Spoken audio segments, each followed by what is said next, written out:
अस्सलामुअलैकुम। Face to face with Ayesha Bakhsh में आपको खुशामदीद कहेंगे। अय्याज सादिक ने जो कहा है उसकी गूंज न वतन अजीज में थमी है और ना ही सरहद पार। इस बयान के बाद वक्फे से मुख्तलिफ बयानात और मुतालिबात सामने आ रहे हैं। वफाकी वज़रा और हुकूमती तर्जुमान जहां एक तरफ अय्याज सादिक से माफ़ी का मुतालबा कर रहे हैं, वहीं ये भी कह रहे हैं कि कोई माफ़ी इस ज़म्न में काबिल कबूल नहीं। ये जो अभिनंदन का जो बयान अय्याज ने दिया है, इस पे कौम उनका हिसाब लेगी और हम चाहेंगे कि अय्याज सादिक असेंबली में खड़े होकर माफी मांगे। पाकिस्तान को बचाना है तो फौरी तौर पे इनके खिलाफ कानूनी एक्शन लिया जाए। और अय्याज सादिक माफी मांगने के लिए उसने क्लिप बनाया और उससे ज्यादा मर्ज बढ़ता गया। जूजू दवाकी के मज़दाक, उससे ज्यादा बकवासात उसने फिर की। एक तरफ मुल्क में वुज़रा की फौज अय्याज सादिक के बयान को आड़े हाथों ले रही है, तो दूसरी जानिब एक वफाकी वजीर भारतीय मीडिया को अय्याज सादिक के ही मुतनाज़ बयान पर वजाहत भी दे रहे हैं।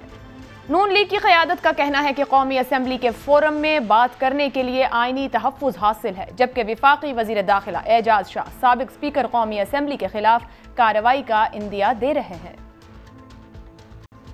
पार्लियामेंट में जो बात की जाती है वो बाहर चैलेंज नहीं हो सकती। इस्लामाबाद में भी दरख्वास्त दी है, लाहौर में भी दरख्वास्त दी है कि इनके ऊपर केस किया जाए अंडर आर्टिकल 6। वो उन्होंने लीगल को भिजवा दिया है, देखेंगे क्या है, लेकिन उन्होंने बात बड़ी गलत की है।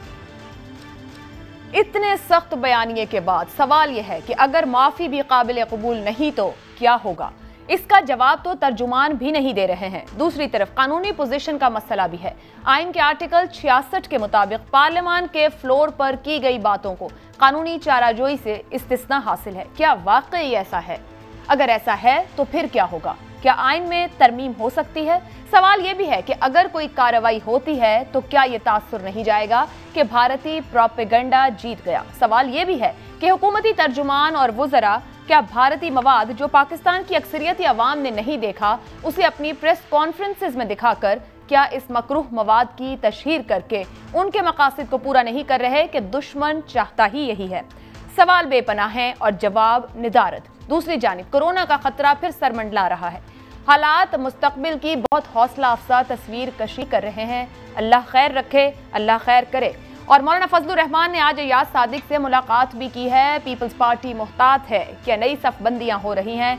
ये और बहुत से सवालात, आखिर ये सियासी हैजान क्या रुख इख्तियार करेगा, इसी पर बात करेंगे। जो मेहमान मेरे साथ प्रोग्राम में मौजूद हैं, हुकूमत की जानिब से नुमाइंदगी कर रहे हैं सूबाई वजीर हैं KPK से शौकत यूसुफजई साहब हमारे साथ, मुस्लिम लीग नून से deputy secretary general Ataullah Tarar साहब प्रोग्राम का हिस्सा हैं, पाकिस्तान पीपल्स पार्टी से साबिक डेप्यूटी स्पीकर कौमी असम्बली फैसल करीम कुंडी साहब हमारे साथ होंगे।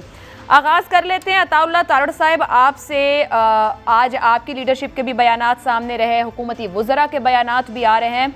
अय्याज सादिक साहब ने जो कहा उसका बहुत गलत मतलब निकला। उनकी नीयत पर हम शक नहीं कर रहे, मगर मामला जहां जा रहा है ये कैसी अना है? उनको पार्लियामान में आना चाहिए, वहां खड़े हों, माफ़ी मांगे, मामला ख़त्म होना चाहिए। नून लीग क्या हिकमत अमली इख्तियार कर रही है? क्योंकि हुकूमत ये कह रही है सोचे समझे तौर पर बयानात, हुकूमती वुज़रा ये कह रहे हैं कि नवाज शरीफ की आशीर्वाद पर ऐसे बयानात दिए गए हैं। बहुत शुक्रिया आयशा बख्श साहिबा। इस वाक़े को अब कोई 3 रोज से जायद गुजर गए हैं। अय्याज साहब की वजाहत भी आ गई, उसके बाद एक और बयान फवाद चौधरी साहब का पुलवामा वाला आया, जिसको इंडियन मीडिया ने बहुत प्ले अप किया। उसके बाद ISPR की प्रेस कॉन्फ्रेंस भी हो गई। मैं तो हैरान हूं कि पिछले 3 रोज से टॉक शोज थमने का नाम नहीं ले रहे, और एक इश्यू जो अब तक डाई डाउन हो जाना चाहिए था और उस पर जितनी बात हो गई है वो हो गई, और पार्टी ने अपना मौकफ भी दे दिया। उसके बावजूद इस इशू को इस तरह से हाईलाइट किया जा रहा है कि जैसे कोई अभी तक जो है कोई खतरा है, कोई नैरेटिव का इशू है। मैं ये समझता हूं कि देखिए, एक तो कोई इंस्ट्रक्शंस नहीं थी, कोई साजिश नहीं थी। उन्होंने जो देखा वो बयान किया। उनके उस स्टेटमेंट को सियाको सबाक से हट के इंडियन मीडिया ने चलाया, बिल्कुल चलाया। वो पार्ट तो नहीं चलाया जहां उन्होंने कहा कि भारत ऐसा ना कर सकता था, ना करना था। उनका तो मतलब ये भी था ना कि भारत की जरूरत नहीं हो सकती ये काम करने की। वो तो किसी ने नहीं चलाया, उसकी तो किसी ने बात नहीं की। तो मैं ये समझता हूं कि ये अयाज साहब की वजाहत आ जाने के बाद और सियाको सबाक बयान करने के बाद मजीद कोई डिबेट की गुंजाइश नहीं है। अता साहब, आप कह रहे हैं कि वजाहत बहुत है, हुकूमत कहती है वजाहत बहुत नहीं, रियासत से जो पैगाम आ रहा है वो लगता है वजाहत काफी नहीं, कहा जा रहा है रियासत को कानून पर अमल करना होगा। अभी हमने गुफ्तगू सुनवा दी वजीर दाखिला की, दरखास्तें जा रही हैं, वो कह रहे हैं उनके पास मौसूल हो रही हैं, वुज़रा मुतालबे कर रहे हैं फौरी तौर पर एक्शन की जरूरत है। आप खुद भी एक लॉ का बैकग्राउंड रखते हैं, हुकूमत आर्टिकल 6 के हवाले दे रही है, अपोजिशन आर्टिकल 66 के हवाले दे रही है। बात यह है कि क्या आप लोग बात समझा नहीं पा रहे, हुकूमत आपकी बात समझ नहीं पा रही, इलेक्टेड लोग पार्लियामान का फ्लोर क्यों नहीं इस्तेमाल कर रहे? पार्लियामान का फ्लोर इसलिए इस्तेमाल नहीं कर रहे कि ये पार्लियामान से भागे हुए हैं। इन्होंने इजलास, हुकूमती इजलास, हुकूमत ने खुद कोरम पॉइंट आउट करके जान छुड़ाई और भाग गए। तो पार्लियामान का एक तो इजलास नहीं है और आयशा साहब अगले 2 हफ्ते नहीं है, वो तो चले, वो हम उसको साइड पे कर देते हैं। तो मुझे ये बताएं कि जो अमेरिका के इंस्टीट्यूट ऑफ पीस में स्टेटमेंट दी थी अलकायदा के हवाले से सिटिंग वजीर आजम ने, क्या उनके खिलाफ भी कोई पर्चा या मुकदमा कायम होगा? जो उनकी माजी की स्टेटमेंट्स हैं, जो इंडिया में जाके इंडियन मीडिया के सामने उनकी स्टेटमेंट्स हैं, क्या फिर आप सबको कटहरे में खड़ा कर दें और सबके खिलाफ मुकदमात कायम कर दें? हम फेस करने को तैयार हैं। इमरान खान साहब पे मुकदमा कायम किया जाए। उन्होंने जो इंस्टीट्यूट ऑफ पीस में बात की, उससे पहले इंडियन मीडिया को जो बयानात दिए, उनके सोशल मीडिया पे रियासती इदारों के खिलाफ जो बयानात हैं, जो मुल्की मफाद के खिलाफ उन्होंने बातें की हैं, तो वो तो लगी लिपटी उन्होंने नहीं उसमें कोई अपनाई, उन्होंने सीधी बात की। तो फिर ये है कि अगर गद्दारी के सर्टिफिकेट बांटने हैं, गद्दार डिक्लेयर करना है और कहना है कि जी ये लोग मुल्की मफाद के खिलाफ हैं, तो सबको कटहरे में आना चाहिए, फिर सबके खिलाफ मुकदमात कायम हो। और यही काम करते हैं। आटा, चीनी, बिजली, एक आम पाकिस्तानी जो पिस के रह गया है, मईशत डूब गई है, उसको कहते हैं कि तुम जो है वो, हमें तुम्हारे से कोई सरोकार नहीं है, हमारा इशू अयाज सादिक है। तो इस वक्त हम सिर्फ ये बात करेंगे। मैं हुकूमत से पूछ लेती हूँ। शौकत यूसुफजई साहब हमारे साथ हैं। शौकत साहब, शिबली फराज ने आज भी कहा ऐसे बयानात पर हिसाब लिया जाएगा, कोई रियायत नहीं दी जाएगी। अभी अता साहब कह रहे हैं जो गद्दारी के सर्टिफिकेट्स बांटे जा रहे हैं। आपसे सवाल यह है कि आपकी हुकूमत के एक विफाकी वजीर भारतीय टीवी को इंटरव्यू में ये कह रहे हैं कि वो तो सियासी बयान था और वो तो हमारे वजीर खारिजा को कह रहे थे और सियासी जमातें बयान देती हैं। तो आपकी हुकूमत क्या वाइड जो फासले हैं इनको बढ़ाना चाह रही है या आप मामले को सॉर्ट आउट करना चाह रहे हैं? एक्शन प्लान क्या है पीटीआई गवर्नमेंट का? बिस्मिल्लाहिर्रहमानिर्रहीम, बहुत शुक्रिया। देखिए इस वक्त इशू क्या है, अभी पीडीएम क्यों बनी है? इशू इन्होंने महंगाई का उठाया। इशू इन्होंने कहा कि जिस मुल्क के अंदर लोग जो है वो हुकूमत से नाला है, और बात कहां से कहां शुरू हो गई। आप देखिए नवाज शरीफ ने जो बयानिया बनाया था वो उस पर कायम चले आ रहे हैं। उनको ना तो मुल्क का ख्याल है, ना यानी इक़्तिदार हासिल करने के लिए या इक़्तिदार से महरूमी का जो इनको दुख हुआ है, वो तो किसी और तरफ इस मुल्क को ले जाने की कोशिश हो रही है ना। और ये तो बिल्कुल वही है जो आपको याद होगा, जो एमक्यूएम का जो सरबराह होता था उस वक्त अल्ताफ हुसैन, वो जो बयानात देते थे, क्या फर्क क्या रह गया आप मुझे बताएं। शौकत साहब, आप 3 बार के वजीर आजम को एक ऐसे शख्स से मिला रहे हैं जो इस मुल्क में नहीं था। नहीं देखे मेरी पूरे सियासी करियर में वो भी पाकिस्तान को बुरा भला कहता था और साथ हमारी पाक फौज के खिलाफ भी बोलता था। यही नवाज शरीफ भी कर रहा है, आप देख रहे हैं। मेरा सवाल कुछ इस तरह है कि मामला आप हुकूमत क्या समझिए कि बात पीडीएम के या अयाज सादिक के बयान की है? देखिए मैं देखिए अयाज सादिक साहब ने बयान कोई अकेले में नहीं दिया है, ना उन्होंने कोई अपने तरफ से दिया है। ये नैरेटिव है पीएमएलएन का, जो कभी किसके जरिए दिलवाते हैं, कभी किसके जरिए दिलवाते हैं। लेकिन ये चीज काबिल अफसोस भी है, काबिल मजम्मत भी है।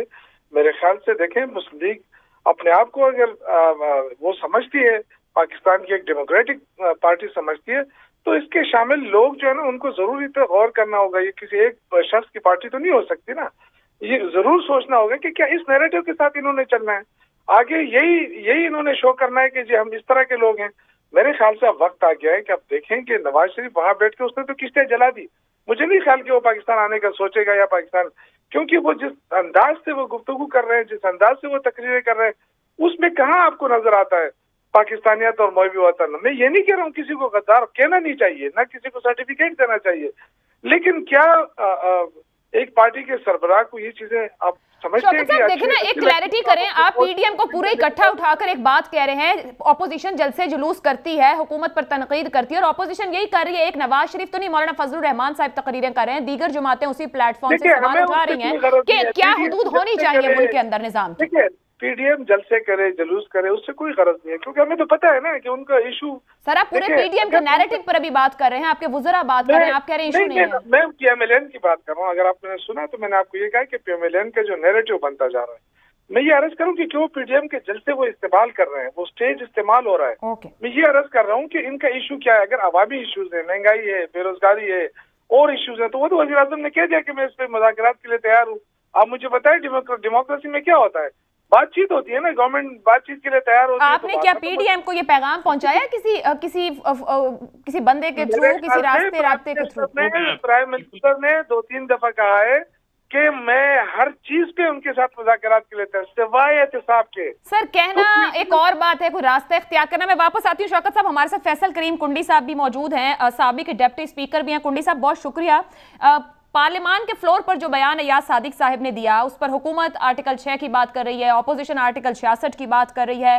फिर यह भी कहा जा रहा है, जो वुज़रा ने भारतीय मीडिया के ऊपर कहा कि सियासी बयान है। खुद पीटीआई कहती है ये सोचा समझा बयानिया है, मुस्लिम लीग नून कहती है कि ये उनके बयानात के जवाब में रद्द अमल का बयान है। आप डिप्टी स्पीकर रह चुके हैं, आपके ख्याल में ये मामला पार्लियामान में ही हल होना चाहिए, या जो ये बयानात दिए जा रहे हैं ये सिर्फ सियासी टेम्परेचर बढ़ाया जा रहा है? आप इसका हल किधर देखते हैं? बिस्मिल्लाहिर्रहमानिर्रहीम। देखें आयशा, अपना अयाज सादिक साहब ने एक स्टेटमेंट दी, तो चाहिए तो ये था कि वजीर खारजा साहब वहाँ पर खड़े होकर उसको रिप्लाई करते, लेकिन गालिबन वो नहीं थे, अभी सीनियर वजीर मेरे ख्याल में मौजूद नहीं थे। उनको चाहिए था कि पार्लियामेंट में जवाब दो, इस मसले का हल पार्लियामेंट में निकालते। हम प्रेस कॉन्फ्रेंस के जरिए एक दूसरे के साथ बात न करते। नून के और DSPR साहब ने आके उस पर दी। फिर उसके साथ साथ अगर आप देखें कि फवाद चौधरी साहब ने भी एक बयान दिया। अब मसला ये हमारे पीटीआई के भाइयों का, जब इनके वजीर बयान दें तो कहते हैं उसको तोड़ मरोड़ के पेश किया जा रहा है, लेकिन अपोजिशन के दें तो फिर हम इंडिया के एजेंट, इसराइल के एजेंट और ये तस्वर किए जाते हैं, और गद्दारी का लेबल भी हमारे साथ लगा लिया जाता है। तो ये चीजें जो है ये नहीं होनी चाहिए थी। और मतलब है कि अभी मेरे भाई शौकत यूसुफ से आपने बात की है कि वज़ीर आज़म साहब ने कहा है कि मैं मुज़ाकरात करने को तैयार हूँ। किसके साथ मुज़ाकरात करें? कब इन्होंने पैगाम भेजा है सिवाय एहतसाब के? हम ये नहीं चाहते कि हमें जो है आप एहतसाब से बालातर करें। एहतसाब होना चाहिए, पीपल्स पार्टी से शुरू होना चाहिए। लेकिन शौकत यूसुफ साहब जो है मेरे भाई, मुझे बता दें कि क्या पीटीआई में सारे फरिश्ते हैं? हमने मेजॉरिटी केसेस, मैंने खुद KPK पार्टी के जरिए जो है वो हमने BRT पे एक केस सबमिट कराया था, और ये बताएं कि BRT की पोजीशन आज क्या चल रही है। BRT पे देखें ये सुप्रीम कोर्ट के बीच चुके हैं। क्यों नहीं BRT का एहतसाब करना चाहते? क्यों आपकी हुकूमत सुप्रीम कोर्ट में गई हुई है? न जाती सुप्रीम कोर्ट में, तो ये सुप्रीम कोर्ट में जाते हैं। जब हम किसी बात करते हैं वो कहते हैं कि सुप्रीम कोर्ट में, वो कहते हैं ये जो है एहतसाब से खुद भागना चाहता है। तो कहते हैं करें। आज मुझे बताएं खुर्शीद शाह साहब जो है वो 1 साल से जेल के अंदर हैं। आप मुझे बताएं कि उसके ऊपर कौन सा केस आपने जो है वो लगाया हुआ है? तो ये चीजें अगर आप कहें कि एहतसाब अपोजिशन के लिए होना चाहिए, आप मुझे बताएं कि इन्होंने KPK का जो एहतसाब ब्यूरो है उनको तो इन्होंने अपने बंद कर दिया है। हमने बहुत से हमारे एतराज़ात हैं KPK हुकूमत के उसके ऊपर। फिर दूसरी बात यह है कि इनके ही जहांगीर तरीन साहब हैं जिनको इन्होंने NRO दे के लंदन भेज दिए। काफी वो जरा इन्होंने निकाले हैं, इनकॉम्पिटेंसी पे निकाले हैं या करप्शन पे निकाले हैं। तो ये चीजें जो है जब इनसे हम बात करते हैं कि आप बताएं एहतसाब होना चाहिए, एक रोसी बोर्ड होना चाहिए, बस बात शुरू करें। लेकिन आपके छतरी के नीचे भी ऐसे करप्ट लोग आए हुए हैं जो कि माजी की हुकूमतों का हिस्सा रहे हैं, उनको अपने फरिश्ता डिक्लेयर कर दिया। अभी ये जिस बयान पर इतना शोर है, पीपल्स पार्टी क्या कोई फासले इख्तियार कर सकती है? पीडीएम के प्लेटफॉर्म पर इंटैक्ट है, क्योंकि इसके ऊपर भी बहुत सी बातें, बहुत सी खबरें गर्दिश में।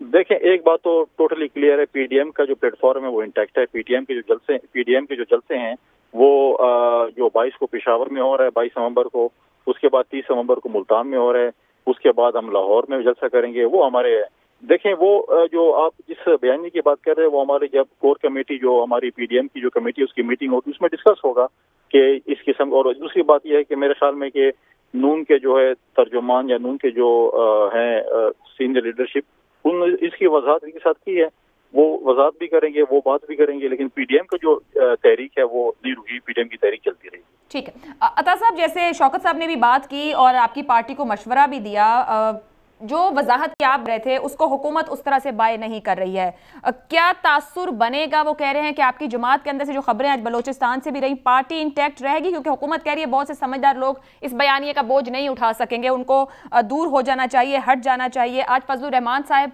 ने मुलाकात भी की अयाज साहब से, आपकी जमात का भी इजलास हो रहा है। क्या आपके अंदर जो आप वजाहत दे चुके, नून लीग की क़यादत मुकम्मल तौर पर उससे मुतमईन है, समझ रही है, प्रेशर बढ़ रहा है, आगे बढ़कर कुछ और इक़दामात करने होंगे, फैसला क्या कर रहे हैं आप लोग? बहुत अच्छा सवाल है आपका। देखिए, एक तो हुकूमत को मुतमईन करना ये हमारा काम नहीं है। इन्होंने जो सोचना है सोचें। ये अल्ताफ हुसैन करें, एक 3 दफा का वजीर आजम है जिसने पाकिस्तान को एटमी ताकत बनाया। भारत के 5 एटमी धमाकों के मुकाबले में 6 धमाके किए। भारत के उस वक्त के वजीर आजम अटल बिहारी वाजपेयी बस पे बैठ के लाहौर आए, लाहौर डिक्लेरेशन साइन हुआ। तो ये जो मर्जी कहते रहे, वो सेंट्रल पंजाब से हेल करने वाला लीडर है। बेनजीर भुट्टो साहिबा की शहादत के बाद इस वक्त पाकिस्तान का सबसे बड़ा और अल्लाह ताला के फजल से सबसे पॉपुलर लीडर है। ये उसको जो बनाना चाहते हैं, ना वो बन सकता है ना वो बनेगा, ये बात बिल्कुल क्लियर है। ये जो मर्जी कहते रहे। हम वजाहत जो दी अयाज सादिक साहब ने, वो सिर्फ इसलिए दी कि इंटरनेशनल मीडिया और इंडियन मीडिया उसको सियाको सबाक से हट के पेश कर रहा था। वो हुकूमत के लिए वजाहत नहीं थी, ना वो हुकूमत को मुतमईन और इनको अपीज करने की कोशिश थी। बिल्कुल क्लियर है, हम जो बात की थी वो किस हवाले से की थी वो आ चुका है सामने। प्रॉब्लम ये है, हमने तो चले बात की, फॉरेन फंडिंग केस में क्या है? आयशा साहबा, कभी आपने सोचा ये बात? फॉरेन फंडिंग केस को राज में रखा जाए जी, स्टे ऑर्डर ले लें जी, इस पे हमें पूछे ना, ये सीगा राज में रखें, इलेक्शन कमीशन का दायरा इख्तियार नहीं है, फलां का दायरा इख्तियार नहीं है। किस चीज का डर है मेरे भाई? किस चीज का डर है आपको? आप तो बड़े पाक साफ हैं, आप तो बड़े हुब्बुल वतन हैं, आप तो मुहिब्बे वतन शहरी हैं इस मुल्क के। तो फॉरेन फंडिंग में क्यों स्टे ऑर्डर के पीछे छुपते हैं? बुजदिलों की तरह क्यों जाके स्टे ऑर्डर लेते हैं? आए, हम सुप्रीम कोर्ट चलते हैं आपके साथ, लिखे लेटर जिस तरह हमने पनामा में लिखा था कि मैं इमरान अहमद नियाजी फॉरेन फंडिंग के सुप्रीम कोर्ट के हवाले करता हूं, मैं बेगुनाह हूं, दूध का दूध और पानी का पानी किया जाए। है दम आप में? आए बात करें इस पे। अता साहब, मुझे ब्रेक पे जाना है, मुख्तसरन ये कहिए, मौलाना साहब की जमात से कुछ उनसे इख्तिलाफ करती आवाजें, मुझे ये कहिए, मौलाना साहब ने क्या आज अयाज सादिक साहब को कहा आपने ठीक किया है, सही बात थी, या उन्होंने कहा कि एहतियात बरतें, आप लोग गलत बयान दे रहे हैं? देखिए, मौलाना साहब की मीटिंग उनसे पहले से प्री प्लान थी और वो कई हफ्ते पहले से तयशुदा थी। पीडीएम से मुतालिक उसका एजेंडा था। उसके बाद प्रेस टॉक भी हुई, अयाज साहब ने भी बात की। मौलाना साहब ने कोई ऐसी बात नहीं की, कोई एहतियात की या इस तरह से। अयाज साहब जब अपनी वजाहत दे चुके हैं तो उसमें मजीद गुंजाइश नहीं थी, तो वो पीडीएम के जलसों के हवाले से आज वहां बात हुई। अच्छा, ये इस मामले पर डिस्कस ही नहीं हुआ वो उस मीटिंग के अंदर? देखिए, उन्होंने बिल्कुल, मौलाना साहब आए हैं, उनका एक पुराना ताल्लुक है, तो इस मामले को डिस्कस नहीं किया, ना मीटिंग इस हवाले से थी। ठीक है, मैं एक ब्रेक ले लूं, ब्रेक से वापस आते हैं तो गुफ्तगू का सिलसिला आगे बढ़ाएंगे।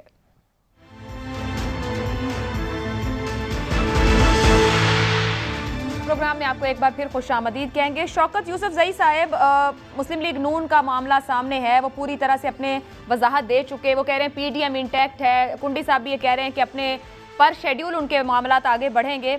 हुकूमत अमली तौर पर क्या करेगी? आप लोग सिर्फ प्रेस कॉन्फ्रेंसेस कर रहे हैं, इल्जामात और बयानात, क्योंकि पार्लियामेंट में की गई बात को आर्टिकल 66 के नीचे इस्तिस्ना है, तो अब आप लोग भी बस कर जाएंगे या अभी ये मामला और चलाएंगे? अगर कुछ करेंगे तो वो क्या है? पहली बात तो ये कि पीडीएम से हमें कोई ना तो हम फिक्रमंद है इस हवाले से, ना हमें कोई परवाह है, क्योंकि ये तो अचार है 11 जमातों का। और ये जो जलसे बड़े बड़े कह रहे हैं, दावे कर रहे हैं, इतने बड़े जलसे हमने अकेले किए हैं, तो ना तो जलसे जुलूसों से हम घबराने वाले हैं, ना हमें कोई परवाह है। लेकिन जो असल चीजें इन्होंने जो बात की कि इमरान खान के ऊपर जो इन्होंने बात की, मेरे ख्याल से पाकिस्तान का वाहिद लीडर है जिसने खड़े होकर सुप्रीम कोर्ट में एक एक चीज का जवाब दिया अपना जाती हैसियत में। जो मकान खरीदा, जो उन्होंने अब तक जितने एसेट्स बनाए, इनके पास तो इनका लीडर जो है वो तो अभी तक एक कतरी खत के अलावा कोई पेश ही नहीं कर सका। दूसरी बात जो इन्होंने कहा है कि ये बुजदिल हैं, तो मेरे ख्याल से पूरी कौम देख रही है कि बुजदिल कौन है। जो लंदन में बैठ के बीमारी के बहाने से चला गया, वहां बैठ के अब इल्जाम भी लगा रहा है, वहां अटैक्स भी कर रहा है वहां से, और इसाक डार को भी छुपाया हुआ है इन्होंने। उसको क्या है, क्या वो बीमार है? उसको तो आना चाहिए ना, वो वजीर खजाना नहीं रहा है, क्या उसको जवाब देना नहीं चाहिए अदालतों में? ये इश्तिहारी हमने बनाया कि अदालतों ने बनाया? या तो कहते कि हम अदालतों पे एतमाद नहीं है, जब अदालतों पे जब इनके मर्जी के मुताबिक जब इनको वो मिलते हैं आराम से, तो बड़े 2 उंगलियां ऊपर करके कहते हैं जी हमें अदालतें जो है ना इस तरह जब इनके खिलाफ फैसला आता है फिर ये अदालतों पे अटैक भी करते हैं। तो इनका तो माजी और सब कुछ पता है सबको। ये जितने बुजदिल हैं मेरे ख्याल से ये तो एक तारीख बता सकती है कि सारे छुप के अब एक एक भाग रहा है वहां पे।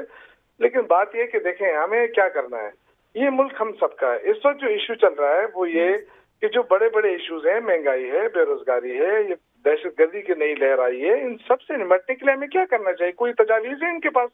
ये तो नहीं हो सकता ना कि शौकत साहब, ये तो आप पता साहब को जवाब दे रहे हैं। मेरे सवाल का जवाब किया आपके वुज़रा पिछले 3 दिन से किस बात पर सारा दिन प्रेस कॉन्फ्रेंस कर रहे हैं? कोई एक नहीं है, एक के बाद एक हो रही है। अमली तौर पे आपने कुछ करना है या सिर्फ प्रेस कॉन्फ्रेंस? ये कोई नई बात नहीं है। जब हम भी जलसे करते थे तो इनके भी प्रेस कॉन्फ्रेंसें होती थी। प्रेस कॉन्फ्रेंस करते हैं, देखिए जवाब तो दे रहे हैं ना। अब जवाब आप मुझे ले रही हैं टीवी पे, तो मैं आपको जवाब नहीं दे रहा हूँ। तो हमने और क्या किया? हमने तो सिर्फ इनका जवाब देना है। देखिए ये अब सब मुल्क के हवाले से बात नहीं, हुकूमत के हवाले से बात नहीं है, ये रियासती हवाले से जो इल्जामात लग रहे हैं, जो रियासत को कमजोर करने सर मैं यही तो आपसे पूछ रही हूँ कि हुकूमत क्या कार्रवाई करेगी? सिर्फ प्रेस, अब मैं यही तो उससे सवाल है। 3 दिन हो गए हम आपकी प्रेस कॉन्फ्रेंस सुन रहे हैं, आपके हाथ में कुछ है ऐसा करने को? देखें ये तो जाहिर है, जब पहले किसी ने दरखास्त दी तो कहता है जी ये जो है ना गद्दारी के मुकदमे कर रही है हुकूमत। देखिए हम पॉलिटिकल लोग हैं, हमें वो सोच समझ के हम फैसला करेंगे, सोच समझ के इकदाम उठाएंगे और जो मुल्क के मफाद में होगा। ये नहीं कि हम सिर्फ पीडीएम को लेकर चले, पीडीएम अपना काम करे। अच्छी बात है, ये आपने कहा कि सोच समझ कर फैसला करेंगे कि काश वुज़रा प्रेस कॉन्फ्रेंसेस भी सोच समझ कर करें। अच्छा शौकत साहब एक सवाल और बताएं कि एक चीज जो यहाँ पे फैसल कुंडी आप पीडीएम की बार बार बात कर रहे हैं सर, आपने पेशावर जलसे पे ऑपोजिशन को मुलतवी करने की अपील की है, कोई दबाव है या कोई मसला है? नहीं दबाव नहीं। देखिए ये तो मेरा एक जाती वो भी है और मैं चाहता भी हूँ कि इस पे जरूर बात होनी चाहिए। मैं ये चाहता हूँ कि मुज़ाकरात, देखिए अपोजिशन जब कोई भी एहतजाज करती है, अगर आवाम के लिए तो आवाम के लिए तो हम हाजिर हैं, हमने तो कहा कि मुज़ाकरात कर सकते हैं। लेकिन अगर आवाम के लिए नहीं है, किसी और चीज के लिए, तो फिर तो करें, हम तो कोई वो नहीं है। लेकिन दहशतगर्दी का खदशा है और उसके ज़मरे मैंने कहा है कि इसको मुलतवी किया जा सकता है। नहीं करना चाहते हम पूरा तहफ़्फ़ुज़ देंगे, प्रोटेक्शन देंगे, ये तो हमारी रिस्पॉन्सिबिलिटी है। हम अपनी रिस्पॉन्सिबिलिटी से तो नहीं भाग रहे, लेकिन एक जिम्मेदार सर ये जलसों जो ऑपोजिशन करती है वहां दहशतगर्दी का खदशा है। पीटीआई की हुकूमत तो खुद जलसों की स्ट्रेटेजी पर आ रही है। आपका अपना पहला जलसा 7 नवंबर को होने जा रहा है। देखिए मैं अर्ज कर रहा हूँ, मैंने अपनी बात की है, कोई माने या न माने उससे मुझे कोई वो नहीं है। मैंने तो जो मैं एक पॉलिटिकल वर्कर हूँ। वेरी वैलिड शौकत साहब, आपका मौक़िफ़ थोड़ा मुख्तलिफ है जमात के बयानी से, लेकिन इस्तेमाल ना किया जाए। बाकी अगर अवामी इशूज है तो इशूज पे तो हम बात करने के लिए तैयार हैं। अगर वो कहते हैं कि नहीं हमने तो हुकूमत गिरानी है, तो फिर तो ये ख्वाब है, बस ख्वाब देखते रहे। कुंडी साहब मशवरा दे रहे हैं आपको केपीके में जलसे को लेकर। शौकत यूसुफजई साहब दहशतगर्दी की भी बात कर रहे हैं और कह रहे हैं कि इससे क्या आवाम को फ़ायदा होगा। सवाल आपसे ये कि नून लीग का जो जारहाना रवैया है, एक राय तज्जियाकारों की ये सामने आ रही है कि पीपल्स पार्टी के बड़े फ़ायदे में जा रहा है। खुद शेख रशीद साहब कहते हैं कि पीपल्स पार्टी बड़ी समझदारी से चल रही है। वाकई में फ़ायदा हो रहा है पीपल्स पार्टी को इस समझदारी का? देखिए पाकिस्तान पीपल्स पार्टी पीडीएम के प्लेटफॉर्म में, इस पे अगर कोई फ़ायदा होगा, जो भी होगा वो पीडीएम की तहरीक होगा। मेरे भाई शौकत यूसुफ साहब ने बात की कि आप जलसे न करें। देखिए माजी में तो ये भी जलसे करते रहे, हम भी इनको मशवरे देते रहे। इन्होंने तो इस्तीफे तक दे दिए थे और फिर वो इस्तीफे वापस ले लिए। इन्होंने जो वहाँ पर सिविल नाफरमानी की बात की, इन्होंने हुंडी के जरिए कारोबार की बात की, इन्होंने जो है बिल जलाए। तो वही बात कर रहे हैं जो आप बिल जला रहे थे, जो अभी भी बिजली महंगी हो गई है, दवाइयाँ महंगी हो गई है, बेरोजगारी ज्यादा हो गई है। आप 1 करोड़ नौकरियों की बात करते थे, वो लोगों को आप दिन ब दिन रोजाना की बेस पे लोगों को आप निकाल रहे हैं। आज डी चौक पे रोजाना या LHWs होती हैं, या सरकारी मुलाजमीन होते हैं, या रेडियो पाकिस्तान के लोग होते हैं, या सरकारी मुलाजमीन होते हैं, तो वो आज सड़क पे एहतजाज है। महंगाई है। इनके पास एक आसान तरीका है कि जी माजी के लोगों ने किया और ये इंडिया के एजेंट हैं और ये इसराइल के एजेंट है, ये जवाब आता है हमें। तो ये दूसरी बात यह है कि देखें दहशतगर्दी पे बिल्कुल ये सूबाई हुकूमत का जो है वो सिक्योरिटी देना सूबाई हुकूमत का काम है। ये क्या हुआ जब पीडीएम के जलसे शुरू हुए और आपने कहा कि जी क्वेटा और पेशावर में धमाके होंगे, और उसी तरह क्वेटा और पेशावर में धमाके हो चुके हैं। तो ये बात देखिए इस तरीके से आपने, हम भी आपको कह रहे थे कि पाकिस्तान के लिए चाइना के प्रेसिडेंट का विजिट हो रहा है और आप वो अपना धरना खत्म करें, आपने उस वक्त भी नहीं किया। तो पीडीएम के जलसे जो है इंशाअल्लाह अल्लाह ताला हमारे साथ है। और ये जो चीजें हैं जो आप छोटे मोटे धमाके से जो है वो करते हैं, और आपका आईजी कहते हैं, आपके आईजी नहीं कहे छोटे मोटे धमाके होते हैं, क्या ये बच्चों की शहादत छोटे मोटे धमाके थे? तो ये चीजें कहना मतलब है कि मैं नहीं समझता कि ठीक बात है। दूसरी बात यह है कि हम तो लोगों के लिए, देखिए कहते हैं लोगों के तहफ़्फ़ुज़ के लिए, क्या आप मुझे बताएं आपने महंगाई कम की है? क्या इन्होंने तनख्वाहें सरकारी मुलाजिम की बढ़ाई हैं? क्या इन्होंने किसानों को कोई तहफ़्फ़ुज़ दिया है? उनके अजनास को कीमतें बढ़ाई हैं? आज वही गंदम जो आप अपने जमींदार से लेते आप बाहर से वो मंगवा रहे हैं। तो ये चीजें जो है आप कर रहे हैं और फिर आप कहते हैं कि जी नहीं। दूसरी बात यह है कि देखें, आप कहते हैं ना कि अच्छी बात, हम कहते हैं बिल्कुल, हम जो फाइलें आपकी, जो आप क्यों सुप्रीम कोर्ट के बीच जाके छुपते हैं जब हम करप्शन की बात करते हैं, बीआरटी की बात करते हैं, बसें जल रही हैं, 100 अरब से ज्यादा उसका जो है वो चला गया। लेकिन मेरे भाई शौकत साहब तो ये भी कहा था कि जी अगर डॉलर चढ़ेगा तो हमारे जो है बीआरटी में हमें फायदा है, क्योंकि हम कर्जे वापस करेंगे तो डॉलर चढ़ेगा तो हुकूमत को फायदा होगा। तो वो भी मन तक मुझे समझ, लेकिन ये चीजें हैं, देखिए अपोजिशन का काम है कि हम आपको बताएं कि आपने जो पिछले वादे किए थे हम आपको याद दहानी करें, हम जल्द से जल्द करें, आप भी करें। आप कोरोना की बात करते हैं कि आपकी टाइगर फोर्स का जब कन्वेंशन था उसमें कौन सी कोरोना एसओपी आपने फॉलो की?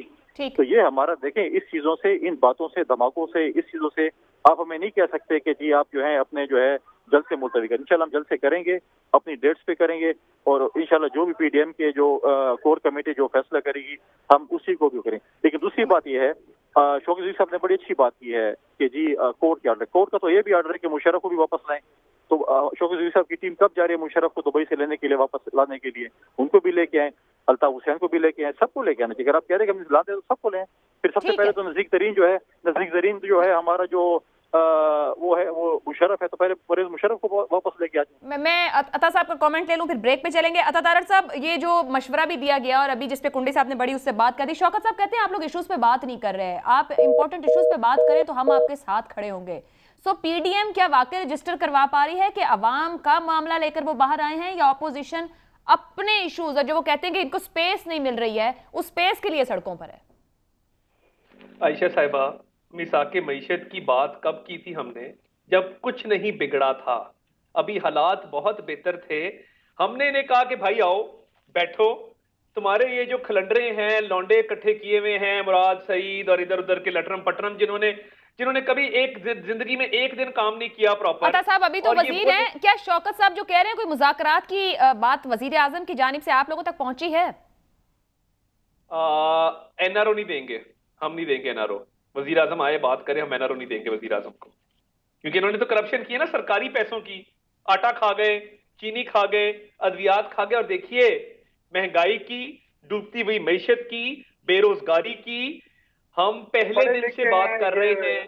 वकील भी रहते हैं लेकिन इनकी लैंग्वेज पे बात कर रहे हैं, हर जगह बात करते हैं।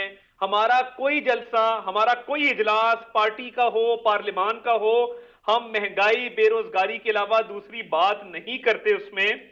तो इनके पास हल है कोई नहीं, और इन्होंने जिस तरीके से मामलात को चलाया है और आगे इन्होंने जो इकोनॉमिक विजन दिया है वो है ही नहीं, हवा में है। और एक और आयशा साहिबा आप नोट कीजिएगा, वो तो कह रहे हैं मईशत बड़ी अच्छी हो रही है, इनको पता नहीं है ना। और मुस्लिम लीग, शौकत साहब मैं आपको ले रही हूँ, ब्रेक से आ जाऊँ, आपको लेती हूँ मैं। जी अता साहब मुकम्मल कीजिए। नून का सेक्रेटरी फाइनेंस वकार मसूद, अगर आपको 10 साल मईशत पे एतराज था, आपने दोनों के लोग लगा लिए हैं बुला के, असद उमर को देना इकोनॉमी, क्यों साइड पे किया उसको? आए कंट्रोल करे, 15 साल उसको बेचते रहे हैं कि ये विज किड है, ये विजिड है, ये छड़ी घुमाएगा, इकोनॉमी को ठीक कर देगा। तो आपकी नौटंकी खत्म होने वाली है, और ये जो बयानात हैं और ये सिर्फ एक सर्कस लगाया हुआ है, इसकी अब कोई वक़्त नहीं रही। वही बयानात, वही गद्दार गद्दार गद्दार, रोज की प्रेस कॉन्फ्रेंसेस। और भाई इकोनॉमिक पॉलिसी दो, फॉरेन भाई अभी 3 साल मौजूद है अता साहब इनके पास, आप इनको सर्कस कह रहे हैं, वो पीडीएम के जलसों को सर्कस कह रहे हैं। ब्रेक लेते हैं, ब्रेक के बाद हुकूमत मईशत वाकई ठीक कर रही है, इस पर बात। प्रोग्राम के आखिरी हिस्से में एक बार फिर खुशामदीद कहेंगे। शौकत साहब आप खुद बड़े इश्यूज की बात कर रहे हैं, महंगाई की बार बार बात कर रहे हैं। अता साहब कह रहे हैं हमने तो बहुत पहले आपसे मिसाक़े मईशत की बात की, हुकूमत संजीदा ही नहीं किसी तरह के मुज़ाकरात के लिए, और हुकूमत के लिए सबसे बड़ा चैलेंज महंगाई है। कुछ कर पाएंगे आप लोग? देखिए, जहाँ तक मिसाक की और दूसरा जो इनके जो मसालती कोशिशें हैं ना, पीपल्स पार्टी ने मसालती कहा, इन्होंने मईशत का हवाला दिया। ये मुज़ाकरात करना चाहते थे कि हमें कुछ ना कहें, एहतसाब छोड़े, बस आए मिलकर हुकूमत चलाते हैं, मुल्क चलाते हैं। इस तरह नहीं होगा। इमरान खान को लोगों ने वोट दिया है कि करप्शन खत्म करेंगे, करप्शन के खिलाफ वोट दें, हम कैसे इनके साथ मिल जाएं? और मुझे तो हैरत हुई है अता साहब के उस रवैये के ऊपर जो इन्होंने लफ्ज़ से इस्तेमाल किया है एक वफाकी वजीर के हवाले से, इस तरह बड़े अफसोसनाक। मैं तो ये तर्जुमान है किसी पार्टी के जो अपने आप को बड़ी पार्टी कहते हैं, इस तरह के लैंग्वेज मेरे ख्याल से कौमी उस पर ये चीजें आदतें अब खत्म होनी चाहिए कि एक दूसरे के खिलाफ इस तरह के जबान हम इस्तेमाल करें। आप इशू पे आए, इशू आपके पास इशू क्या है, एजेंडा क्या है? इसलिए तो मैं कह रहा हूँ सर्कस का लफ्ज़ पहले आप लोगों की तरफ से इस्तेमाल हुआ था। पीडीएम बिखरने वाली है, बिल्कुल। मैं आपको आज लिख कर देता हूँ। अच्छा, ये मुझे बताएं ये किसके लिए गेम खेल रहे हैं? इस वक्त तो इनका एजेंडा है कि करप्शन से बचाओ, दोनों अबू को बचाओ। एक वो निकली हुई, उनकी बेटी निकली हुई नवाज शरीफ साहब की, दूसरी जो है वो जरदारी साहब का बेटा निकला हुआ है। अबू बचाओ मुहिम में है, तो बाकी तो वैसे ही खेल रहे हैं उनके साथ, खेल रहे हैं। चलें, इस आपकी इन आखिरी बातों पे कमेंट ले लेते हैं। अता साहब का प्रोग्राम का वक्त खत्म। देखिए इनके ये मईशत की बात कर रहे हैं। देखिए जब हम आए थे तो $20 मिलियन क्या खसारा नहीं था करंट डिफिसिट? ये किसने छोड़कर गए थे? ये जो 30,000 अरब का कर्जा कौन छोड़ के गया था? ये बातें करते हैं हमें कि जी मईशत हम दुरुस्त कर रहे थे। मईशत का जो सरवरना था वो तो उधर बैठा हुआ है, लंदन भागा हुआ है। उसको यहाँ बुलाओ ना, उसको बताओ, पूछो उससे कि चलें। अता साहब मुख्तसर कमेंट कर दें। वो कह रहे हैं पीडीएम बिखरने वाली और ये आप सबका दिया खसारा है जो वो समेट रहे हैं। देखिए इखलाकियात का सबक जब तहरीक इंसाफ देती है ना, जिसने कहा डंडे लो, ठोक दो, गिरेबान से पकड़ लो, इनको मार दो, ये चोर है, डाकू है, पूरा टब्बर चोर है, फलाएं ढमकाएं, तो हमें इखलाकियात का सबक ना दें। हमारी तरबियत आपसे बहुत बेहतर है, हमारे लीडर की भी तरबियत आपसे बहुत बेहतर है। मेहरबानी, हमें इखलाकियात आती है वो हमें ना सिखाएं, नंबर 1। नंबर 2, मईशत का काम सीखना हमारे से सीख लें। हमने जो 30,000 अरब का कर्जा लिया था, हमने मोटरवेज बनाई है, हजारा में जाके देखें बनी पड़ी है, सखर में जाके देखें बनी पड़ी है। 12,000 बोलने दो भाई मेरे, 12,000 मुकम्मल करने दें सर, प्रोग्राम का वक्त खत्म हो। कुछ ना करके आपने 15,000 अरब का कर्जा 1 साल में ले लिया है। आप क्या बातें कर रहे हैं यार? आप लंदन में एक फ्लैट का जवाब नहीं दे सकते, जो फ्लैट कहाँ से खरीदे? आप मोटर की बात कर रहे हैं। आपने जो करना है कर लें। आपके गद्दारी के इस नैरेटिव से मोटरवे की बात कर रहे हैं, 30,000 अरब कर्जा चला दिया। हमने भी मोटरवे बनाई है, सवात मोटरवे हमने अपने सूबे के अखराजात पे बनाई है। इस पर मजीद भी गुफ्तगू आने वाले दिनों में जारी रखेंगे, मगर मुल्क से कर्ज भी उतर नहीं रहे हैं, मजीद चढ़ ही रहे हैं। अताउल्लाह तारड़ साहब, शौकत यूसुफजई साहब, फैसल करीम कुंडी साहब, आप तीनों मेहमानों का बहुत शुक्रिया। आप फीडबैक भेज सकते हैं। इजाजत दीजिए, अल्लाह।